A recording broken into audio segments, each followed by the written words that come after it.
Alright guys, today we are cooking on the Weber Ranch Kettle there. I gotta tell you, this video is inspired by that truck. What is it about my channel that every time I fire up the camera, noise just happens? Anyways, today this video is inspired by you because you guys asked for this, and also Hobo Nickel Barbecue, that known slow and sear enthusiast. He did a video the other day where he cooked 100 and something hot dogs. 120. Anybody can do that. You know what's special? If you just do one. It's still in the fridge.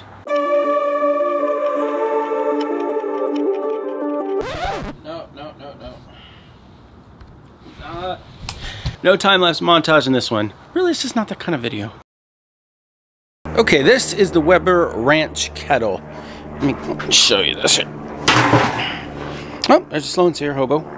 It is big, it is expensive, and you should definitely not buy it. There'll be affiliate links below. This is the biggest Weber kettle in existence. In fact, from here to here, it is 30... hang on.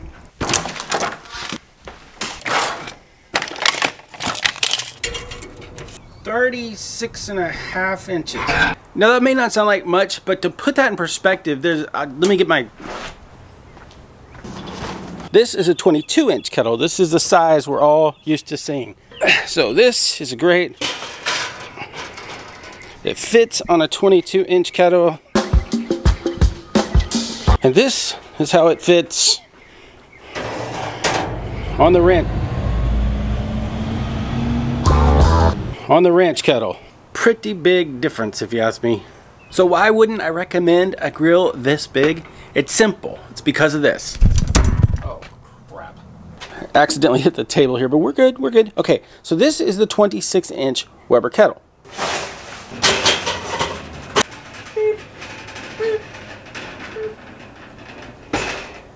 Alright, so as you can see, there is a big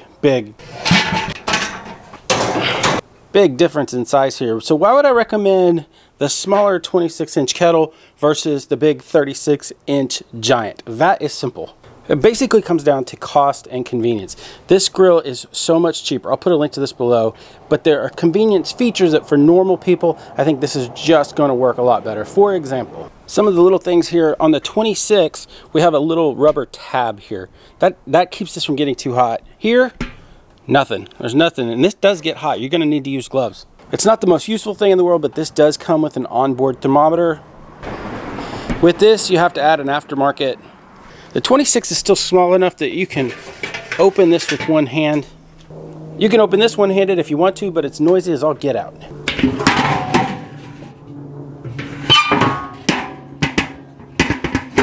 Now this sounds like a small difference, but it's not. This charcoal grate handles. This does not. And not only that, it is very heavy. Trying to lift this out is a huge pain, and it becomes very gangly. So just be aware of that. But probably the biggest reason is this right here. This is the ash clean out. So when it comes time to clean out all your ash with this cooker, all you do is slide this back and forth. Check this out. And then you remove this bucket and go dump your ash. Super simple. With the Ranch Kettle, it's much more complicated than that. First off, you have to remove this enormous charcoal grate. And this is what you've got. And there's no simple ash sweep out thing. You got to go into this with a shovel.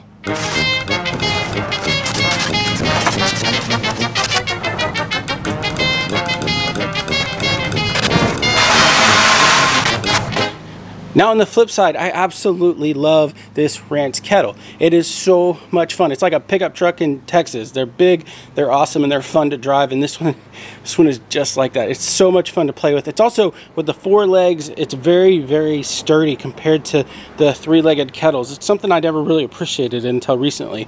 Which reminds me, I have an interesting, please subscribe. If you're new here, please subscribe. I have something cool that's coming in the future. You guys are gonna really dig it. But anyways, I'll put links to both these below. below. I know people who are looking for information on the ranch often can't find it, and I thought I'd give you some of my thoughts.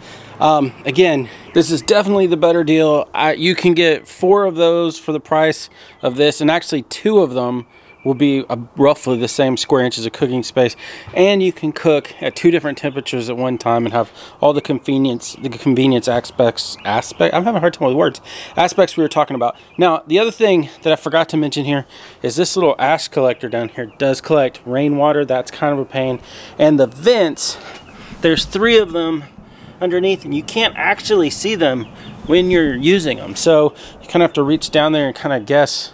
I mean, you know, you can bend down and see it, but they do get really hot. It's just, I mean, honestly, it's a fun cooker. I love having it, and try to find it locally like I did. I got this one used.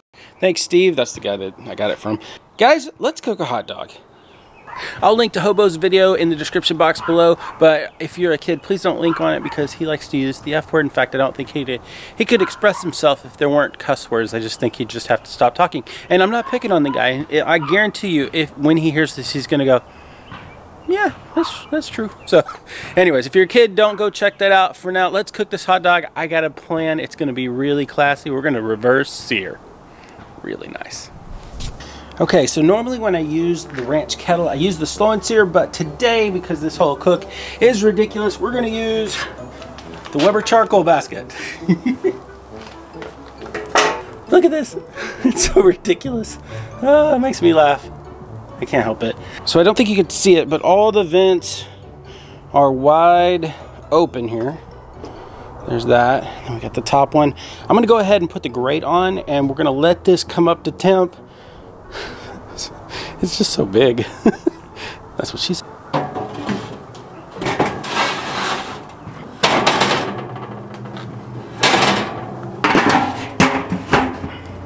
Alright guys, I have rounded up my completely appropriate sized cutting board for this project. We have our Smoke X4 in place with dual probes. This probe we're going to use to monitor the inside of our cooker, and this probe we're going to use to monitor the internal temperatures of our meat. You might not want to look at this.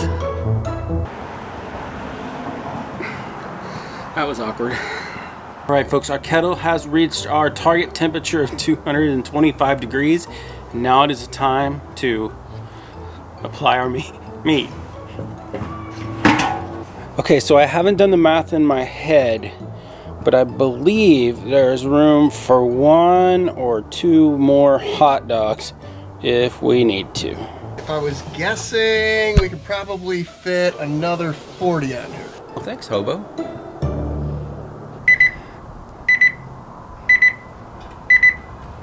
Alright, we're up to 134 internal, and I don't know about you, but I like my hot dogs medium rare. No sense drying them out. So let's give this a quick sear, and then we'll give it a taste.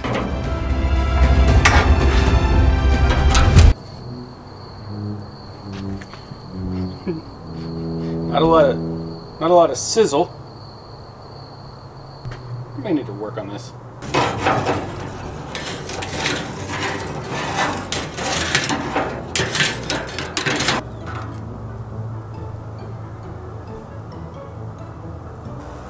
Starting to think the world's largest Weber kettle needs more than one little charcoal basket full of coal.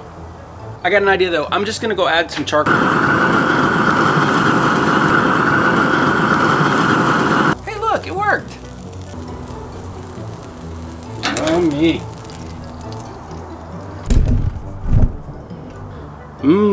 This smells good. I can't wait to try it. I'm just gonna have to take a bite. And always remember to cut against the grain. Here goes nothing. So good. I gotta tell you, that surprised even me. So tender, so juicy. We have a nice smoke ring on the outside. Guys, if you like this, please subscribe and hit that like button. If you didn't like this, please unsubscribe to Hobo Nichols Barbecue. Love you guys. Thanks for watching. We'll see you in the next one. This is so stupid.